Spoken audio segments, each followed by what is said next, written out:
चुकीला चूक आणि बरोबरला बरोबर म्हणायला शिका. फक्त स्वार्थ साधण्यापुरतं जगू नका. जिथे चूक नाही ना तिथे झुकू नका आणि जिथे सन्मान नाही तिथे थांबू नका.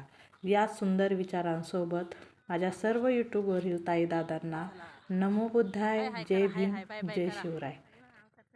लय भारी. आता हाय कर. मस्त निघती. कुठे चालली फिरायला? वांग्या बटाट्यात. आम्ही चाललोय आता आमच्या रानामध्ये. चला आमचं रान दाखवतो तुम्हाला. आईच्या बरोबरीने जीव लावणारी ही आत्या. ती आली की मन कसं भरभरून जातं. अगदी साखरेवाणी गोड स्वभावाच्या या आत्याने खरंच लहानपणापासून आत्तापर्यंत खूप जीव लावला.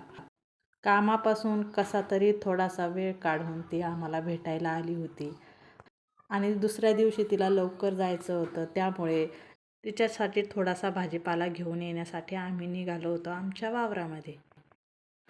तर हे आहे चुलत भावाचं घर आणि ह्या आहेत त्याच्या 2 सुंदर मुली.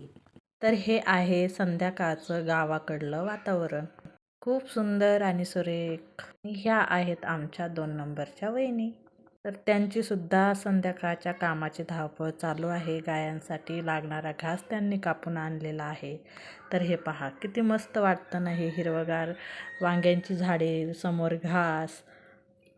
तर पैसे देऊन सुद्धा या सर्व वातावरणांची किंवा या गोष्टी पाहण्याची मजा मिळणार नाही. ती मजा फक्त गावाकडंच पाहायला मिळते. तर पहा हे चिंचेचं झाड खूप जुनं आहे. या चिंचेच्या झाडावर आम्ही लहानपणी सूरपारंब्या यासारखे खेळ खेळलेलो आहे. तसेच नागपंचमीच्या सणाच्या दिवशी या चिंचेच्या झाडाला आमचा झोका बांधला जायचा. खरंच आपलं बालपण किती सुंदर होतं ना.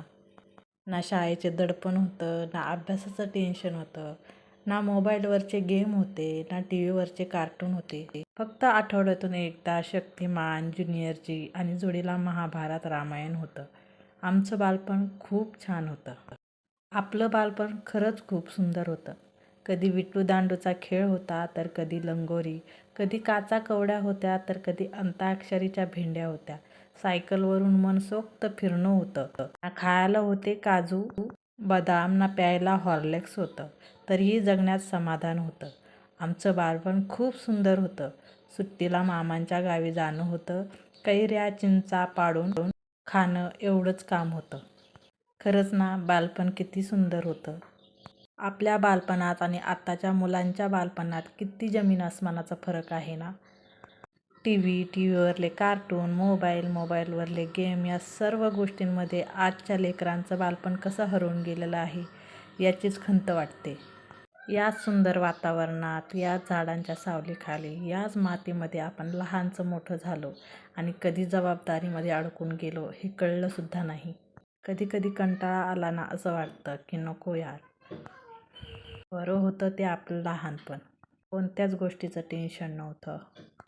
गेले ते क्षण, राहिल्या त्या आठवणी. फक्त आठवणी आहेत आता. आयुष्याला जर एखादं बटन असतं ना तर पटकन पाठीमागच्या काळातलं बटन दाबलं असतं आणि पुन्हा एकदा बालपणात डोकावलं असतं. तर या हरभऱ्याचा हुरडा खायला. तर हा आहे वाळलेला हरभरा. या हरभऱ्याचा हुरडा खायला. हरभरा काढायचं काम चालू आहे आणि इकडे आहे कांदा. तर आता आलेलो आहे आम्ही आमच्या वावरामध्ये. तर पहा इथे तुम्हाला खूप सारी कोथिंबीर पाहायला मिळेल. तर पहा पटापट आम्ही कोथिंबीर जेवढी पाहिजे तेवढी आत्यांना न्यायची होती आणि आम्हाला जेवढी लागेल तेवढी पटापट आम्ही काढून घेतली. घरापासून कोथिंबीरेच्या वावरात यायला बराच टाईम लागतो आणि आता अंधारही पडायला लागला होता. त्यामुळे पटापट जेवढं लागते तेवढे आम्ही कोथिंबीर उपटून घेतली.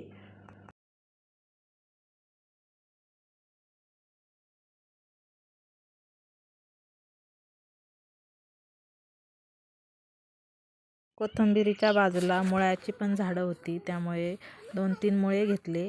मुळ्याचा ठेचा खायला खूप छान लागतो.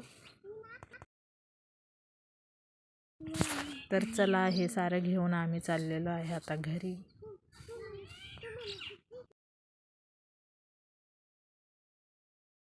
घरी जाता जाता पहा आम्हाला एवढा उशीर झालेला आहे. खूप अंधार पडला होता.